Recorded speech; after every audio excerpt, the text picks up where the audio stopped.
안녕하세요, 머니스나이퍼입니다. 이번 영상은 베트남 ETF에 투자하기 라는 제목으로 영상을 준비해봤는데요.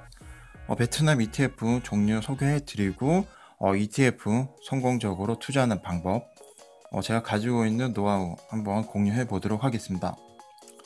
먼저 베트남 ETF 투자에 앞서가지고 베트남이라는 시장을 좀 이해하실 필요가 있는데요.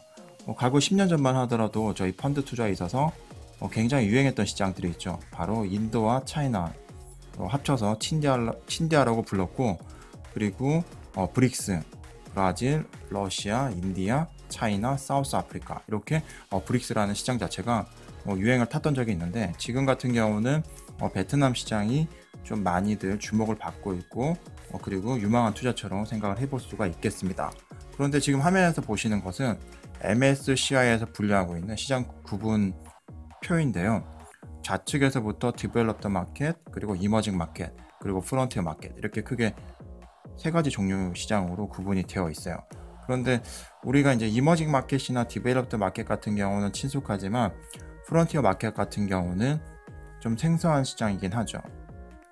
그런데 많은 분들이 베트남이라고 하면은 이머징 마켓으로 구분이 되어 있다고 생각을 하시는데 아닙니다.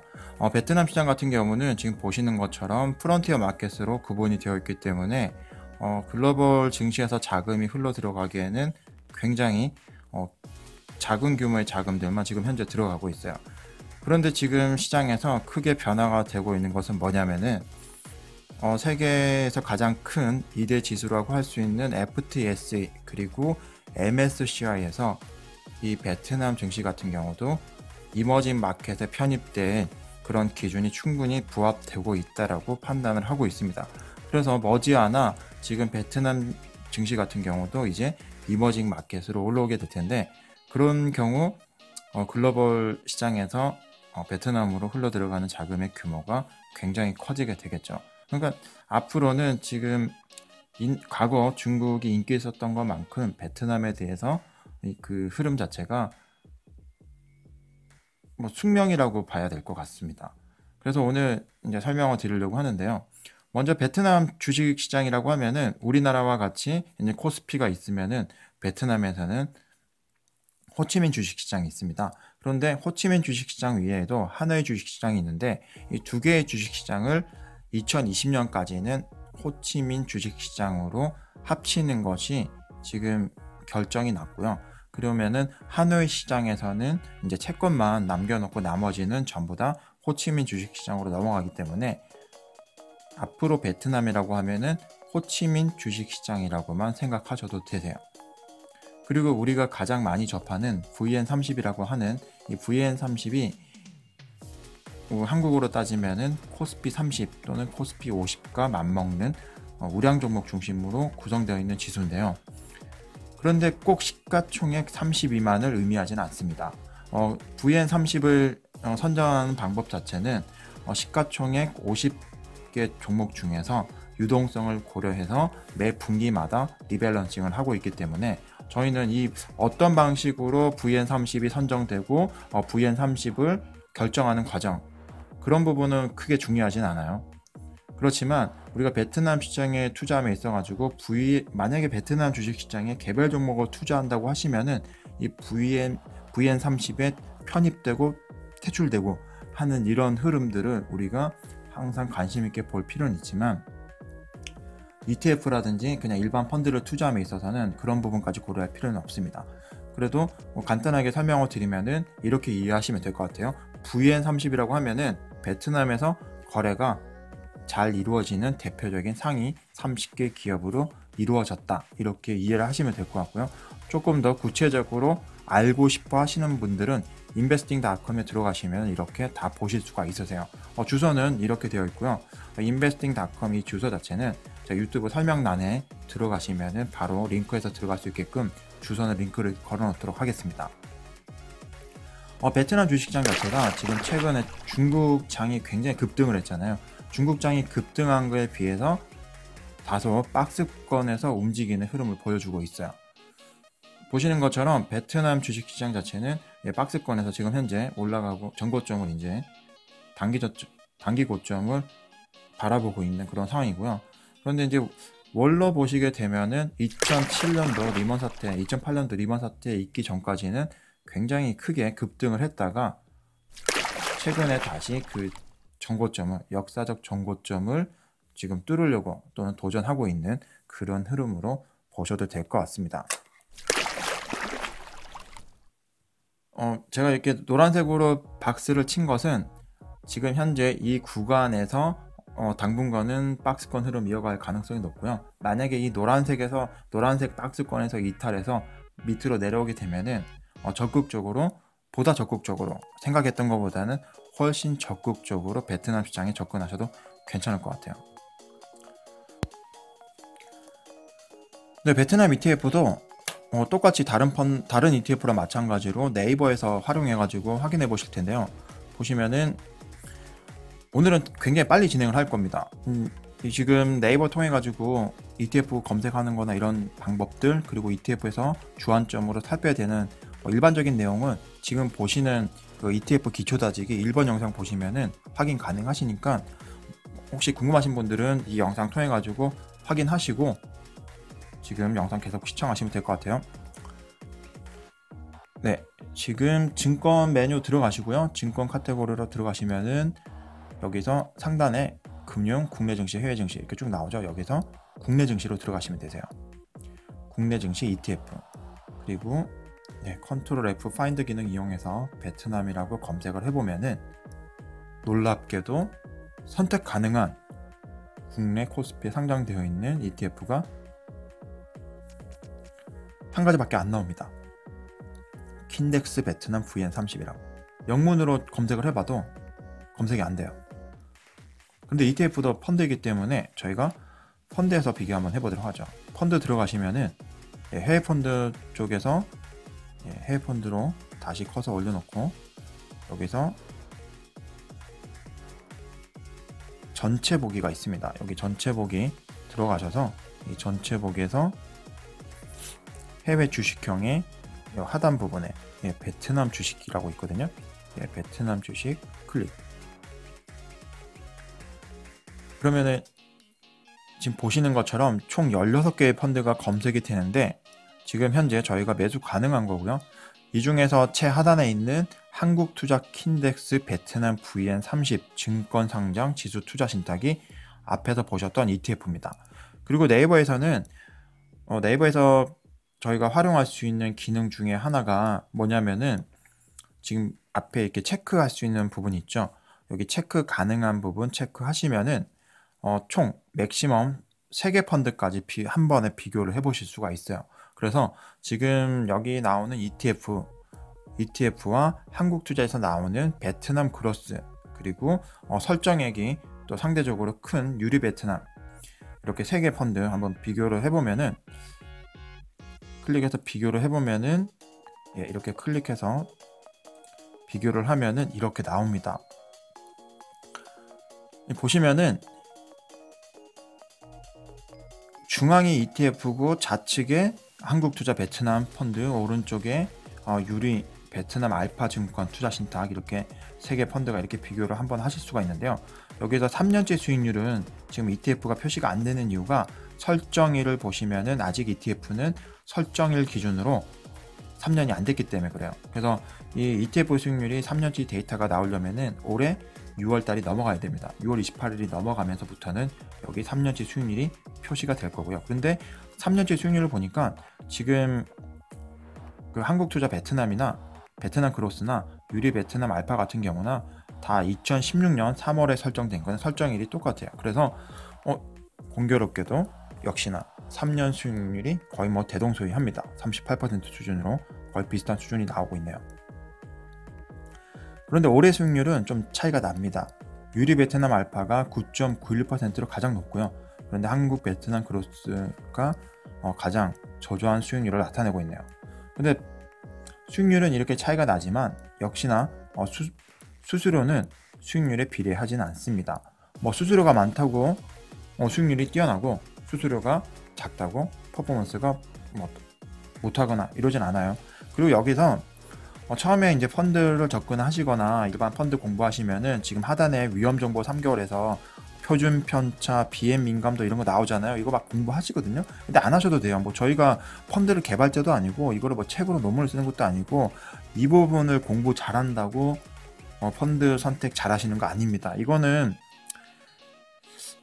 이 지표들은 아마 필요해서 만들긴 했겠죠. 이게 민감도나 이런 부분이 뭐 변동성에 따라 가지고 뭐 위험도, 이 펀드는 뭐 1등급 펀드, 2등급 펀드, 3등급 펀드 뭐 이런 거 정하려고 한 거고, 저희도 주식 투자하면은 코스피라고 수익률 많이 나고 코스닥이라고 뭐 수익률 안 나고, 뭐 코스피라고 무조건 살아남고 코스닥이라고 무조건 망하고 이런 건 아니잖아요. 똑같습니다. 뭐 펀드 같은 경우도 지금 이런 부분보다는 이 개별적으로 이 펀드 내에 구성되어 있는 종목들이 어떤 종목으로 어떤 비율로 구성되어 있는지, 그리고 수수료는 얼마나 금융사에서 가져가는지, 이런 부분이 중요한 거지. 지금 이런 부분은 베트남에 투자를 하기로 했다, 중국에 투자를 하기로 했다 이러면은 이런 부분은 크게 중요하지 않으니까 이런 부분 무시하셔도 괜찮으세요. 그리고 지금 방금 보셨던 이 ETF를 펀드 메뉴, 펀드 카테고리에서 이렇게 들어가 보도록 하면은, 펀드 카테고리에서 들어가면은 메뉴가 뭐 볼 게 없어요. 지금 그래프 나오고, 지금 포트폴리오에서도 공란으로 나오고요. 지금 설정액 정도만 나오기 때문에 지금 딱히 볼만한 내용들이 없습니다. 그래서 ETF로 들어가면 돼요. ETF로 들어가시면은 내용이 달라집니다. 이유는 왜 그러냐면은, ETF 같은 경우는 지금 빠른 속도로 지금 ETF 검색하는 것처럼 이제 파인드 기능 이용해서 들어왔는데, ETF는 국내 증시에서 개별 종목과 똑같이 분류가 되기 때문에 이런 종목 메뉴가 있어요. 보시면은 종합 정보도 있고 차트도 자세한 차트로 보여주기도 하고요. 그리고 투자자별 매매 동향, 그리고 ETF 분석까지, 그리고 종목 토론식까지 있죠. 이렇게 개별 메뉴들이 나온다는 게 펀드 카테고리로 들어가는 거랑 국내 증시로 들어가는 거랑 가장 큰 차이점이라고 할 수가 있겠습니다.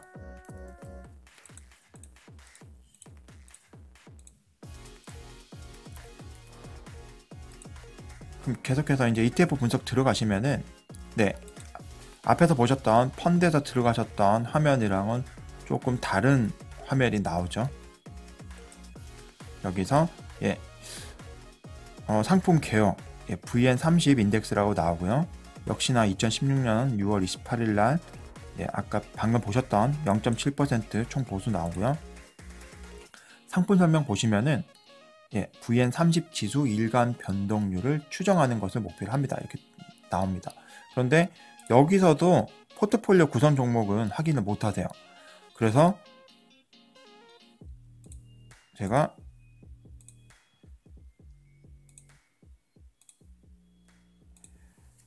그 홈페이지를 들어가 보도록 할게요.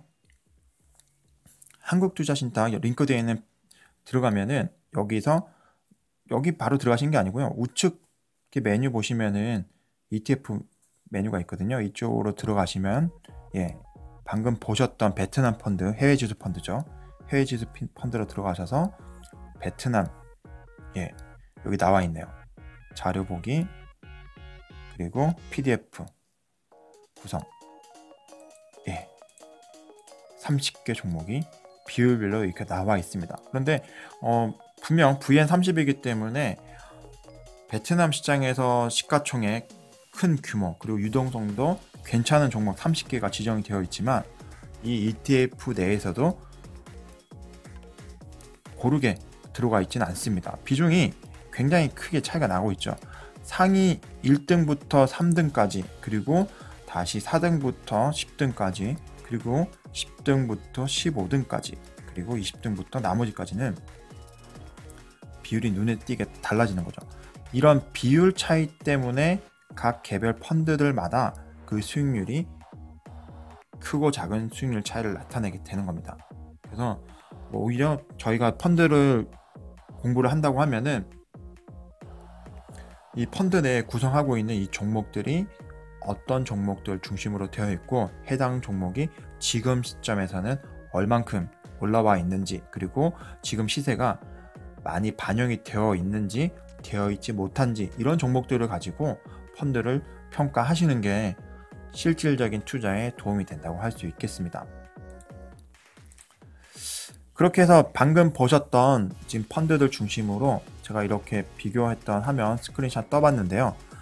지금 대표적인 펀드랑 ETF죠. ETF는 지금 이거 하나밖에 없습니다. 여기도 둘 다 ETF 같은 ETF고요. 그리고 좌측에 보셨던 화면은 제가 앞서 보여드렸던 화면이고, 우측에서는 미래에셋의 상품을 이렇게 가지고 왔습니다. 근데 미래에셋 같은 경우는 좀 차이점이 뭐냐면은 똑같은 펀드예요. 똑같은 펀드인데 하나는 환해지가 안 되는 거고요. 하나는 환해지가 되는데 US 달러 베이스로 환해지가 되는 거고요. 그리고 수익률 같은 경우도 지금 3개월 수익률을 보니까 ETF는 3개월 마이너스 수익률을 나타내는데, 미래에셋 같은 경우는 플러스 4.8%에서 4% 수준으로 굉장히 양호한 수익률을 나타내고 있네요. 역시 3개월치 수익률을 보니까 다른 펀드들 대비해서도 미래에셋이 제일 좋은 수익률을 나타내고 있습니다. 그리고 올해 수익률을 봐도 올해 같은 경우도 퍼포먼스가 굉장히 좋네요. 지금 이렇게 5개 펀드를 비교를 해보면은 한국투자 베트남 그로스랑 미래에셋만 비교를 해보면은 최고와 최저의 차이가 똑같은 베트남 펀드임에도 불구하고, 그리고 똑같이 VN30에 해당되는 종목으로 구성되어 있음에도 불구하고 수익률이 이렇게 차이가 많이 납니다. 거의 4%, 5% 정도 수익률 차이가 나죠. 5%면 엄청난 수익률 차이 아닌가요? 굉장히 차이가 납니다. 그래서 이런 수익률이 중요한 게 아니고요.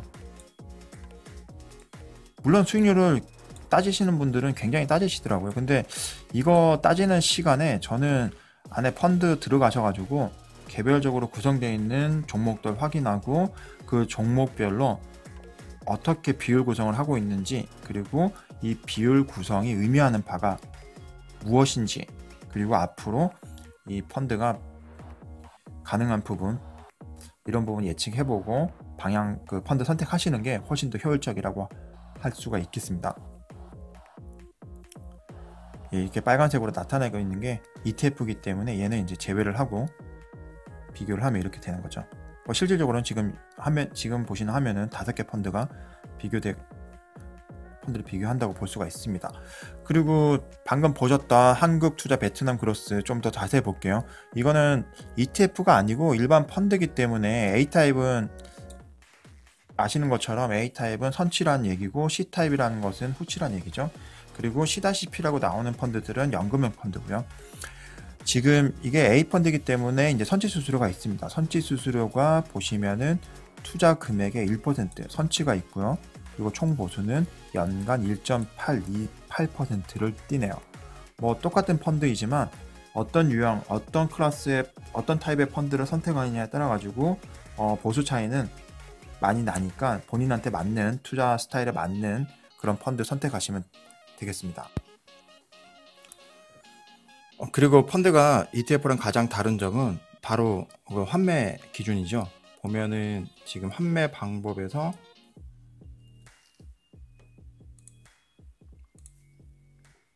5시 이전에 환매했을 때는 오후 영업일이 기준가가 적용이 되고요.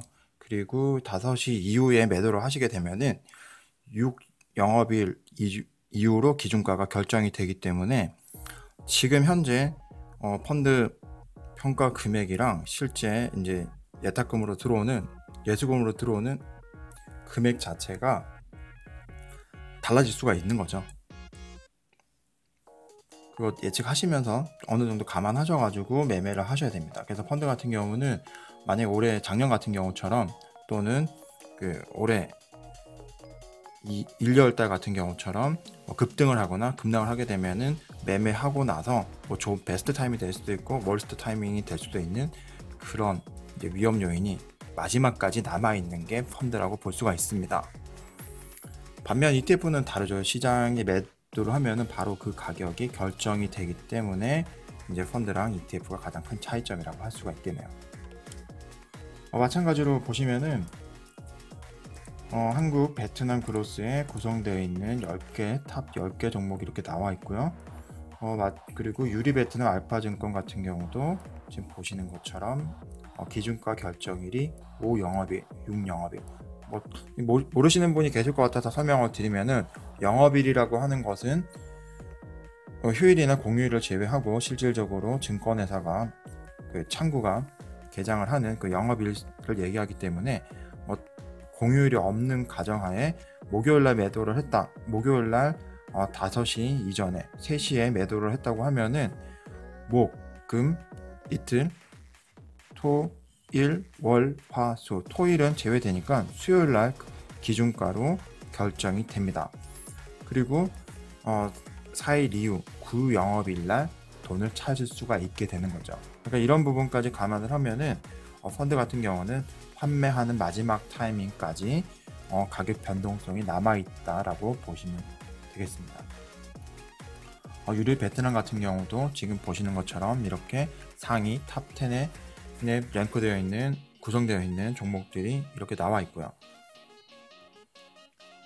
그리고 미래에셋의 베트남, 미래에셋 같은 경우는 앞에서 보여드렸던 이런 그 펀드와 다른 점은 뭐냐면은 환해지가 되는 것과 환해지가 안 되는 것, 이렇게 두 개가 따로 있었는데, 지금 베트남 펀드 같은 경우는 이중통화로 거래가 되니까 베트남 동으로 거래가 되어야 되기 때문에 원에서 베트남 그 동 간의 환율 변동에 대한 환 리스크를 해지하기 위한 파생 상품을 별도로 구성하기에는 비용이 굉장히 많이 들죠. 그래서 이런 비용을 감안을 해서 달러 베이스로 환해지를 하고 있어서 지금 투자 설명서를 보시면은 100% 환해지가 이루어지지 않는다라고 투자 설명서에 이렇게 설명이 되어 있습니다.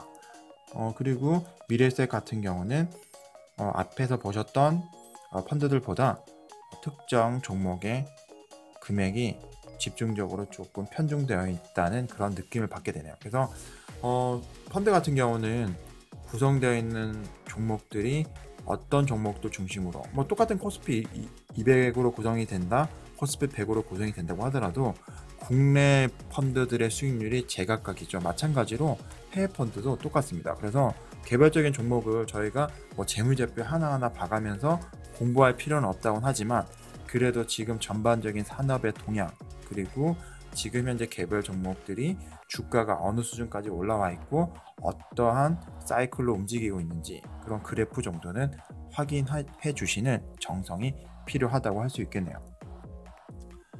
그리고 킨덱스 같은 경우는, ETF 같은 경우는 개별 종목에 대한 포트폴리오가 따로 있는 게 아니고 처음 설명드렸던 VN30 지수를 추정하고 있기 때문에, 근데 다른 점이, 여기서는 다른 ETF와 다른 게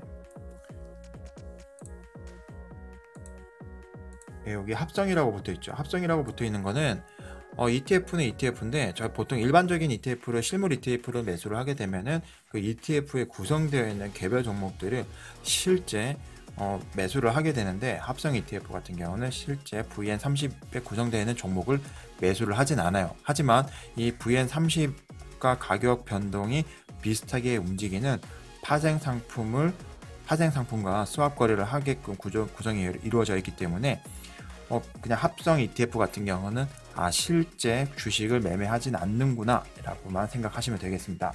근데 엄밀히 따지면은 매매는 하긴 하는데, 이게 파생으로 스왑 거래가 이루어지는 거라고 보시면 되세요. 그런 부분까지는 저희가 알 필요는 없습니다.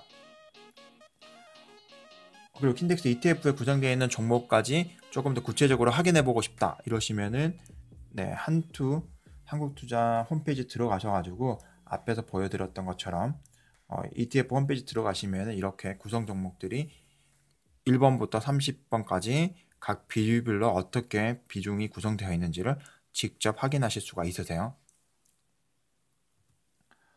그리고 하나하나 종목 좀 봐드리면은, 제가 5개 종목만 우선 봐드리는데, VN30에서 구성되어 있는 가장 대표적인 기업들입니다.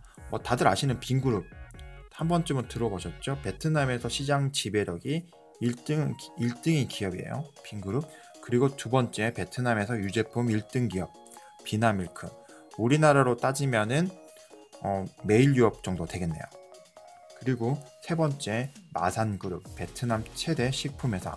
그리고 네 번째, 호아팟, 베트남에서 우리나라로 한국으로 따지면은 포스코라고 할 수 있는 철강 회사라고 보시면 되고요. 그리고 마지막으로 지금 VP 뱅크.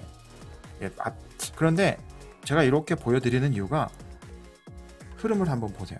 보시면은 빈그룹 같은 경우는 대표적인 기업이다 보니까 베트남 주가 상승하는 거를 거의 견인했다고 볼 수가 있죠. 한국도 마찬가지로 삼성전자의 시가총액이 대부분을 차지하고 있기 때문에 삼성전자가 많이 오르면 코스피가 오르고 삼성전자가 빠지면 코스피 지수 자체가 빠지는 효과가 있잖아요. 마찬가지로 베트남에서도 이런 상위 기업들 중심 주가 흐름이 지수에 지대한 영향을 미치기 때문에 이런 주가 지수 흐름을 보실 필요가 있습니다. 그런데 상대적으로 VP뱅크 같은 경우는 VP은행 같은 경우는 주가가 많이 올라가지 못한 그런 상황이네요. 그러면은 이렇게 생각해 볼 수가 있겠죠. VP뱅크 비중이 상대적으로 큰 베트남 펀드가 앞으로 상대적으로 오를 만한 여지가 클 수도 있겠구나 라고 유추해 볼 수는 있는 겁니다. 반드시 그렇다는 건 아니고요. 그냥 펀드를 선택하실 때 이런 방법에서 접근해 볼 수가 있다는 거죠. 그래서 오늘 설명드렸던 거 내용을 준비해보면은 요약해보면 이렇습니다. 단기 매매를 한다면은 ETF 중심으로 포트폴리오를 구성을 해라. 단기라고 하면은 1, 2년 미만에 매도를 하거나 현금이 필요하다. 그러면은 펀드보다는 ETF 중심으로 구성하는 게 조금 더 우월하다고 볼 수가 있고요. 그래서 ETF 중심으로 구성을 한다고 하면은 ETF에 100% 자금을 넣어도 되고요. 아니면은 ETF 한 80, 그리고 기타 다른 펀드 20% 이런 식으로 펀드 구성에 대한 상품 구성에 대한 포트폴리오를 해칭을 하실 수가 있고요. 그리고 두 번째, 장기 투자를 한다고 하면은 반대로 단기가 아닌 장기 3년에서 5년 이상, 길게는 10년까지 장기 투자를 한다고 하시면은 가급적이면 환해지가 되는 펀드를 선택하시라는 거예요.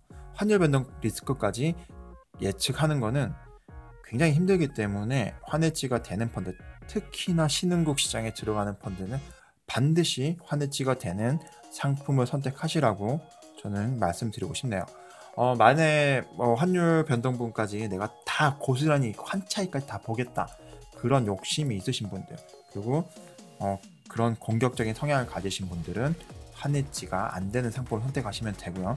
그리고 장기간 투자하시는 분들은 펀드를 선택하는 데 있어 가지고는 선취 수수료를 먼저 차감하는 방식의 펀드가 유리할 수 있다. 목돈이 들어가거나 장기간 투자할 때는 선취 수수료, 그렇지 않다고 하면은 푸치형으로 선택하시는 것을 고려해 볼 수가 있다. 그리고 영상 중간중간에도 계속 설명을 드렸는데요.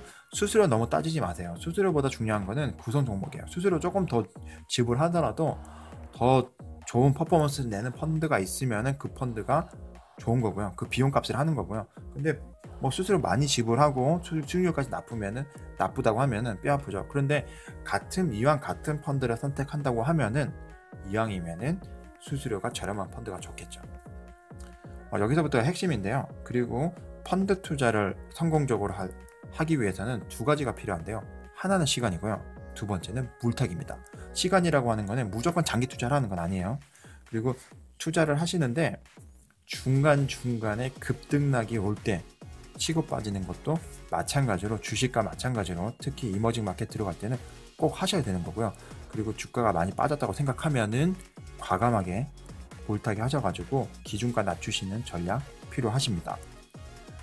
그리고 또 하나가 펀드 투자 성공을 하려면은 시간이라고 말씀을 드렸지만, 그렇지만 무조건 장기 투자는 아니에요. 왜냐면은 이머징 마켓이나 프론티어 마켓 같은 경우는 상단과 하단의 갭이 굉장히 큽니다. 그러니까 1년 동안에도 100% 이상의 변동이 생길 수가 있기 때문에 무조건 10년 동안 투자한다고 수익률 좋은 건 아니에요. 예를 들면 한국도 마찬가지죠. 지난 10년 동안에 박스권 장세에 있다가 막판에 2017년도 때 확 끌어올리는 것처럼 그런 상승장이라든지 상승 흐름 생겼을 때 일정 부분 털거나 매도하셔가지고 수익을 좀 챙기시는, 또는 가격이 반대로 많이 빠졌을 때는 기준가를 낮춰가지고 그런 반등이 왔을 때 수익률을 극대화하는 그런 전략을 장기 투자할 때는 꼭 명심하고 투자를 하셔야 됩니다. 그리고 적립식 투자를 하시는 분들한테는 이거는 제가 했던 방법인데요. 실제 이 방법으로 저는 지금은 제가 직접 투자를 선호하기 때문에 펀드를 하진 않습니다. 다른 방식으로 금융상품을 활용하고 있긴 한데, 적립식 펀드 제가 소실적에 할 때는 이런 방법으로 했었어요. 예를 들어 가지고 내가 100만 원을 투자를 한다. 그러면은 80만 원은 제가 목표했던 매수하고자 하는 펀드를 매수를 해요. 미래에셋 차이나 솔로몬이라고 하면은 미래에셋 차이나 솔로몬은 매달 80만 원씩 입금을 합니다. 매수를 합니다. 그리고 100만 원 중에 20만 원은 CMA 계좌로 입금을 시켜요. 이게 다른 사람들이랑 차이점인데, 저는 그래서 펀드 투자하면서 실패를 본 적이 없습니다. 그래서 100만 원 투자를 할 때는 80만 원이든 70만 원이든 펀드 매수를 하시고, 나머지 금액은 CMA나 MMF로 위탁 계좌에 넣어둡니다. 그리고 나서 시장에 변동이 왔을 때, 큰 하락이 오면은 그동안에 20만 원으로 적립했던 금액으로 추가 매수를 들어가는 거예요. 일종의 적립식이긴 한데, 정해진 금액을 무조건 100% 매수하는 방법은 아닙니다. 보통 이렇게 방법을 선택했던 이유가, 큰 폭으로 하락했을 때 굉장히 매수하고 싶다는 욕구는 강한데 캐시가 딸려가지고 매수를 못하는 경우가 있거든요. 그래서 저는 아예 처음부터 추가 매수를 할 요량으로 펀드 매수할 때는, 펀드 선택할 때는 이렇게 가입을 했습니다. 그리고 계속적으로 말씀을 드리지만 수수료 너무 신경 쓰지 마세요. 그리고 이런 디테일한 부분에 조금 더 시간 투자하시고 신경 쓰시면은 경우에 따라서는 주식 투자하는 것보다 훨씬 수익 좋습니다. 주식 투자 하시는 분들도 어차피 공부 안 하고 투자하시는 분들 태반이거든요. 그러면은 주식 투자하는 것보다 이런 식으로 펀드 매매하시면서 수익률 관리하시면은 은행 적금보다도 훨씬 재밌고, 주식 투자 하시는 분들보다는 훨씬 스트레스를 덜 받으실 거예요. 그래서 오늘 준비한 영상은 여기까지고요. 영상이 도움이 되셨다면 좋아요, 그리고 새로운 소식을 받고자 하시면 구독을 부탁드리겠습니다. 머니스나이퍼였습니다.